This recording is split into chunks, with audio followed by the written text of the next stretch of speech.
Hello, guys. This is Converse NG, and I am Tola, your host for today's episode. And our topic today is the Aftermath Colonial Mentality. So let's just get, straight into it.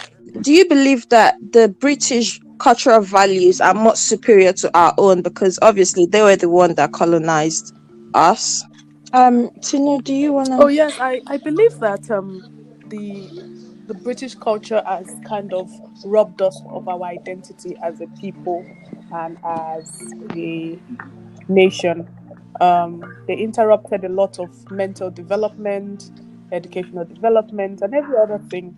I tried checking what colonization meant and the kind of mentality they Mm, had when they were coming into Nigeria.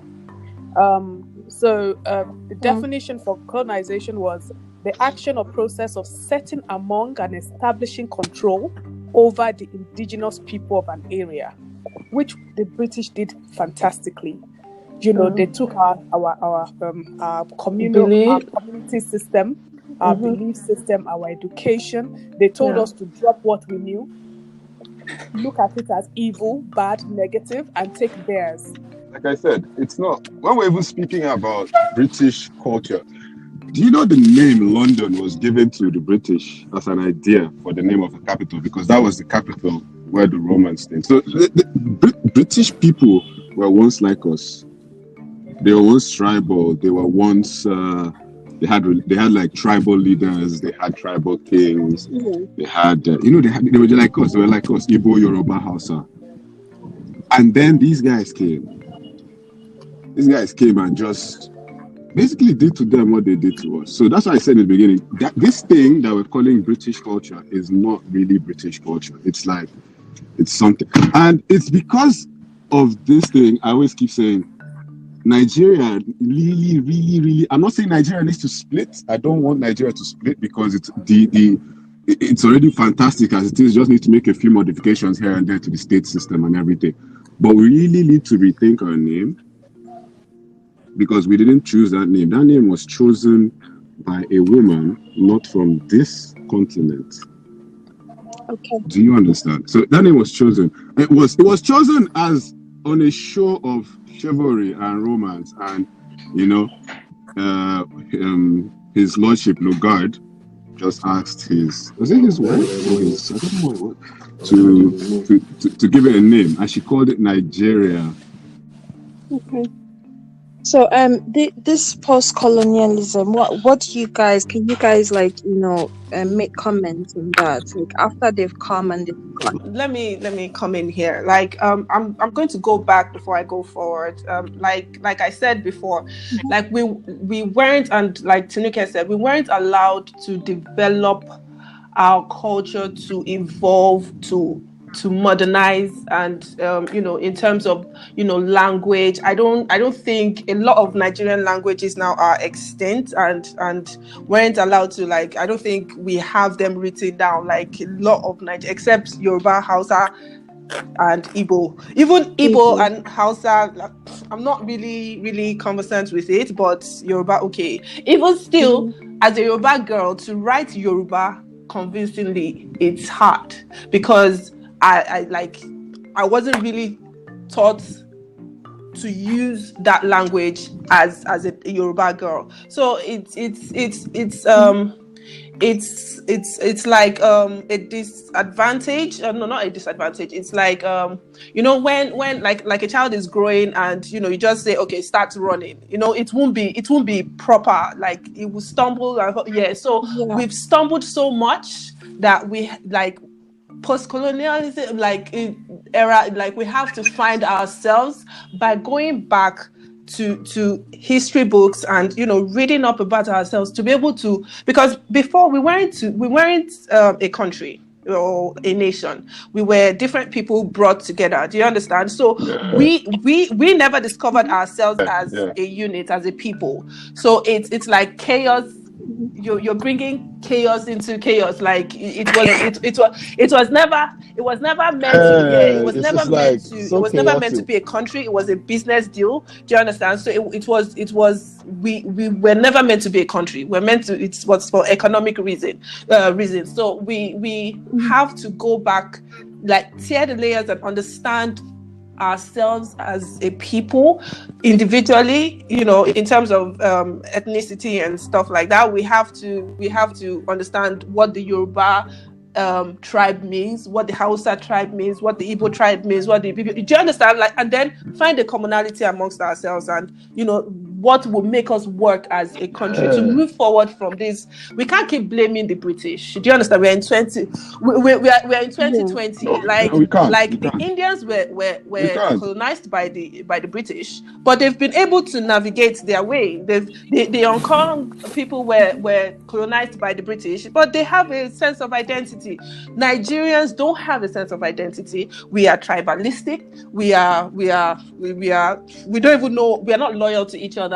So we need to find that what makes us Nigerians. We need to find that. That's what I feel like post-colonialism, like post-colonial era, should be finding ourselves as Nigerians. Like, what, say back, yes, you're Yoruba, you're Igbo, you're this, but what makes us Nigeria? And that is the culture we need to unify. The Constitution also has to come in.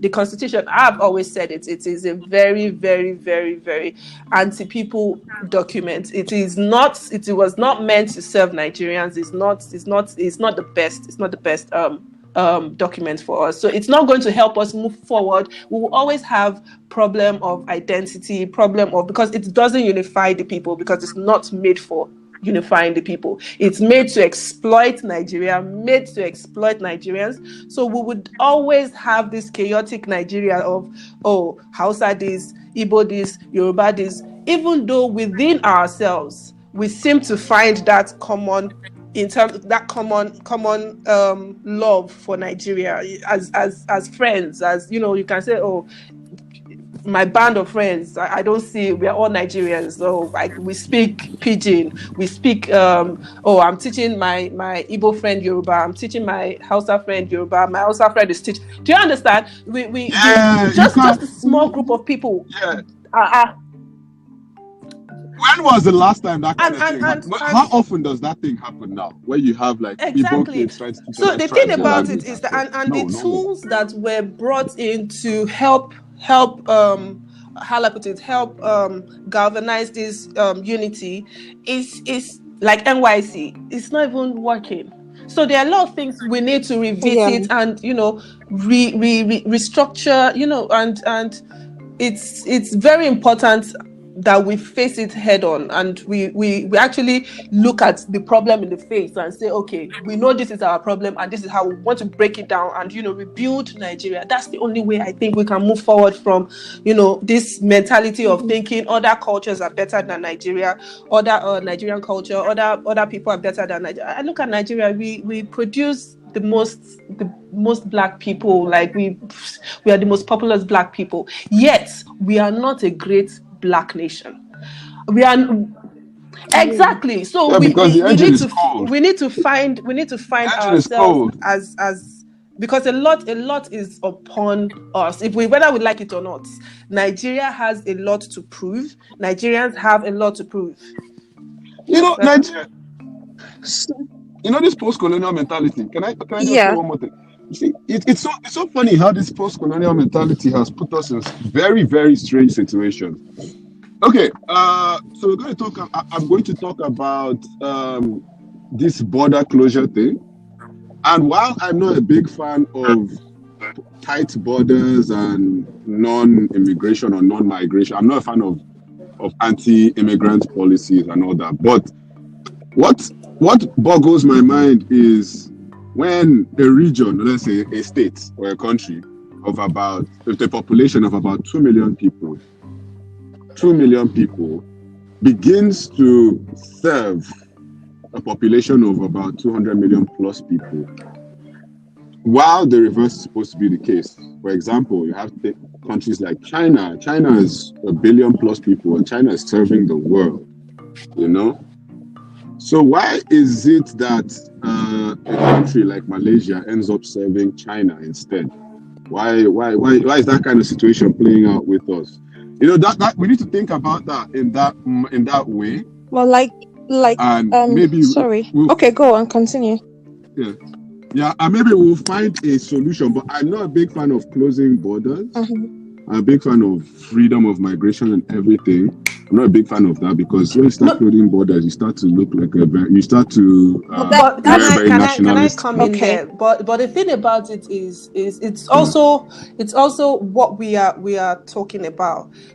America is trying Yeah. to preserve its culture. That's why they are trying to close their borders. The Europeans, Brexit, and the European Union, they are trying to preserve. They are trying Yeah. to preserve their Yeah, culture. They are trying to preserve what they are. That's why they are like, oh no, we yeah. don't want immigrants. We don't want this. So why can't Nigeria? Like it depends on the reason why Nigeria is actually closing their borders and everything. Why are we doing it for the right reasons? Are we doing it Mm. to find ourselves? Are we doing it to better the Exactly, people's lives exactly. in Nigeria? It is the motive behind Yeah. the decisions these so-called leaders take. It's Sorry. very Okay. questionable. That's Okay. and yes, sorry. Okay. Can I Yeah, sorry. I just wanted to say something on the point that Femi said. You said because before we're colonized, we're not like a unit, and we're Like different people. And do you think that mentality has continued? Because it doesn't seem like we're still a no, unit. I don't think it has It's continued still it's because the thing about it is that okay. when I say we weren't like now in the north, we had the Borno Empire, we had the Oyo Empire, we had the Benin Empire, we had empires like that. Now you're bringing strong people that had their own identity, they had their own way of life, they had their own system of beliefs. You're bringing them in because in those Mhm. empires there's oil, there are strong people that you can use, there's land, and you felt like to control Mhm. this wealth, you have to bring them together. They didn't, and they were just discovering themselves in terms of the world was just, you're seeing a white person probably maybe for the first time, or people who are going over the seas to see the world and stuff like that. So they didn't allow us grow, educate, and evolve in the natural terms. So when we came together, it was just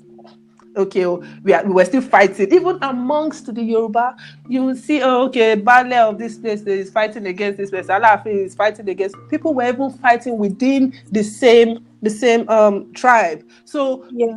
imagine people are fighting within the same tribe. You're now bringing another people that probably are fighting within the same tribe, fighting for, it's they didn't. Everybody's just So kung fu so But fighting. but it still feels like it's still yeah, it's there. very Like, much a yeah. Yoruba person, for example, will feel more superior than an Igbo person. An Igbo person will feel more superior than a Yoruba person. There's still There that is so much divide divide. between the There's so much yeah, divide. there's still that divide Yeah, because between.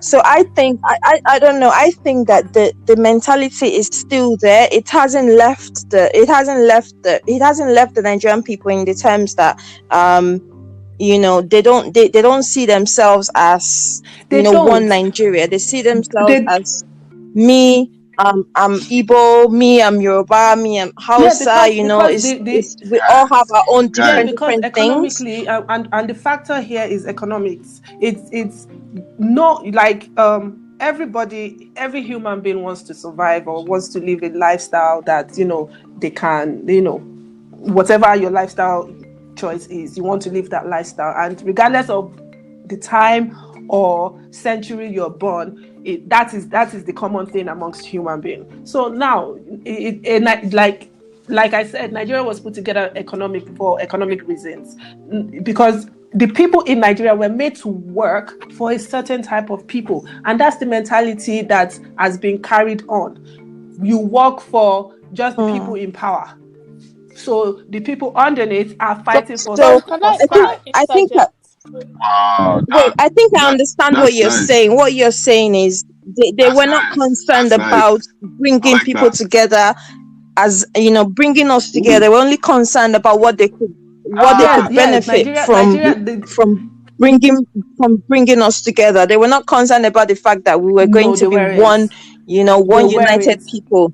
They were only concerned about what they were going Yes, to they were. benefit That is from it. what that was And what. that's Yes, why they did and that. those that Okay. have continued, and that's what they are concerned about. So that Sorry, that can I mentality interject? has carried on. So it's that's what's affecting us now. Yes, Yeah. Please go on. I love what Femi just said. In that, I think that's the backbone of what you were saying. You're talking about post-colonialism, right?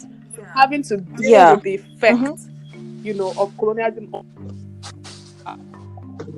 one of the Exactly. effects of colonialism, because that is how their own system functions. When you create a company, you are only there for the gain. You do not care about the inner workings of that community.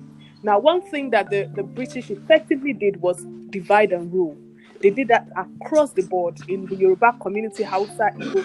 They set up systems that would enrich them. So an Oba was taken out, put in by, they placed an uncle, thereby disrupting the system that was already in place. Now, what I think is that when our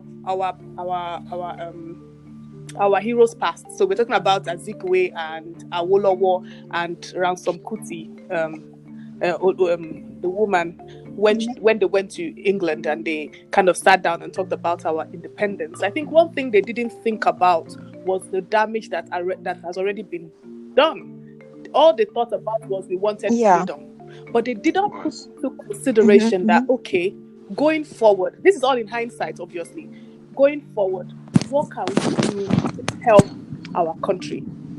Because if you notice, the freedom that Ghana, Nigeria fought from the British really affected even America in terms of the civil rights movement. So we were having that ripple effect across other, in other places that had African descent. But in our own home, we didn't sit down to actually organize our home, put our house in order. It was more like we were still following that system, because you seek independence from somebody, but you are using the parliamentary system. You are still, the constitution is exactly like System. them. So how Yeah. are you God Yeah, damn. exactly. That's Yes. why. Yes. Okay, continue. you Sorry. how have That's you very good. healed from post-colonialism? Your education was from them. Everything was from them. Yet you are saying you want to be free. Yeah, you are free on paper, but you are not free in your mind. And that is why we are where we are. Yeah. Because every government, Yeah. look at Rwanda, for example. They went back to the drawing board and said, we are going to use our own culture to solve our problem. And that is why they are where they are today. Because your culture, you understand your culture. If I speak Yoruba to a Yoruba person, even if we understand English to the highest heavens, there are some things you say in your language or your dialect that no other language That. can actually amplify Yeah. the intensity. True. True. So that is the same thing True. with culture and societal beliefs. The English system cannot solve the problem of an African system. For me, I think, we do not have leaders that are proactive. We do not have leaders that think things through. We only have leaders that do things for the show. Do you get me? Or for name, Mm-hmm. for yes, They're for, employees. oh, I was Employees. the one that was there, Employees. and we do not know how to Mm-hmm. read Mm-hmm. our history, because it clearly Daniel. shows that we have not learned from our mistakes. One of the ways where we can begin to, in my opinion, from what I've seen, um, one of the ways I think we can begin to address this post-colonial mentality and begin to work on our culture again, I would suggest is we get the people of what is Nigeria today to come together and rename the country. But if they rename the country, don't you think that it's not going to be a country anymore? It's just going to I be think sorry, Yoruba can I come in people there? No, and Igbo Can I come in? no. people. I Yeah, don't think sure. renaming the country is it. I Yeah. think we need re-education. It's all about education. We need to learn our history. It's who you are. It boils down to knowing where you come from. What, as in what, like you let me give an example. Americans, even to the littlest baby, if because the baby has gone through a certain kind of education, like when they're in preschool, they reenact their history. So when you hear one nation under God, their anthem, they are so dedicated to it because they know who they are. They know what they stand for. They've been told your forefathers fought for the freedom of this country without anything. Do you understand? It's been rammed into their heads that they were the ones that discovered America. They fought this is that. They should not allow any this is that. They know. But Nigerians, what do we know? What do we know about our history? What do we know about where we come from? What do we know about us as a people? So we really need to re-educate ourselves on our history. Then we can move forward and understand, okay, this doesn't work for Nigeria. This doesn't work for this. Table and pick out commonalities that will work across the board so nobody will feel cheated. What Nigeria needs is for everybody to feel like, okay, Nigeria is working for them. So they need to go back to the books, to the history books, and know, okay, this was what worked then. This was what worked. Okay, we can pick, I'm sure across the board there are commonalities amongst all of us. So there's something that would work for everybody. We just need to educate ourselves on ourselves. That's just my take. I think one thing, I feel like one thing that I keep when you talk about Nigerians and especially the elderly people, I think one thing that keeps coming up is the fear to talk about uncomfortable topics. Nigeria isn't ready to sit down and say, look, exactly, it's not working, but we know that it can work. Do you get me? A name change is a fantastic thing if it's backed up by education. Shanghai, if you give us a certain name, and that's what I'm saying. That's what I'm saying. But you should. There's a history because that way people can say, okay, I get what you mean. Thank you. That's what I'm coming from. But when we now have the Igbos selfishly saying no, it doesn't speak to me. Hausa saying no, it's not Islamic, so I don't want it. So you would rather take a name that was given by somebody that you have no clue about? A name that doesn't, So it's almost like we need to go back and really be selfless. It's not about tribe. It's not about it's about my God. It's not about tribe or anything. A love for self. You get me? I can be okay, guys. Yoruba, it's been very interesting. Sorry to cut you. We're running out of time. Let's just say if anybody has like any last thing to say. Yes, I believe that if there's nothing wrong in saying I'm Yoruba Nigerian, for Christ's sake, that is what Americans do. They're Irish American. So what is wrong with me saying I'm Yoruba Nigerian? There is nothing wrong. Nobody should be scared about things like that. But so if we sit down and say what I work for Nigerians, our mentality, our personality, who we are, let us sit down and our elders, not thinking about their pockets, but thinking about the future of this great nation, then we can say we are coming out of colonialism. For Christ's sake, look at our lawyers. They are wearing wigs that belong to the white man. I'm sorry, but it doesn't even make sense. We are the giants of Africa, not because of size, but because of the possibilities that we can offer to the world. That was good. We That are was not a good doing one. our job. We have not even scratched the surface. So that's why I said the mentality before we're colonized is still there now. It's very much there. Very much. I would rather go to a school in England, come back with a British accent, feel superior to someone that is speaking pidgin, right? And or even be lighter. Thank you. It's because I have that. We have colorism. We have to be sincere with ourselves. So we feel that if we have a pointed nose, we have lighter skin color, our hair is long and retouched, more guys will come for us, most likely have a better job prospect because of things that are foreign. What does that tell you about a country? It tells you there's a lot wrong with our mentality. Our thought process is messed up. We have to talk about things that are not comfortable. These topics are real. Yeah. For you to solve a problem, they're very, very real, and they're affecting everything that Nigeria is supposed to stand for. How can it a president, a president steals money, governor steals money, local government man steals money, but you are still licking ass of the children. When you see the children, you say rankadede. Do you think that country has sense? Right. Thank you so much. Thank you so much, everyone, for for all your opinions and what you've said. So thank you, and thank you to our listeners. Thank you for listening, and let us know like what stood out to you most in this episode.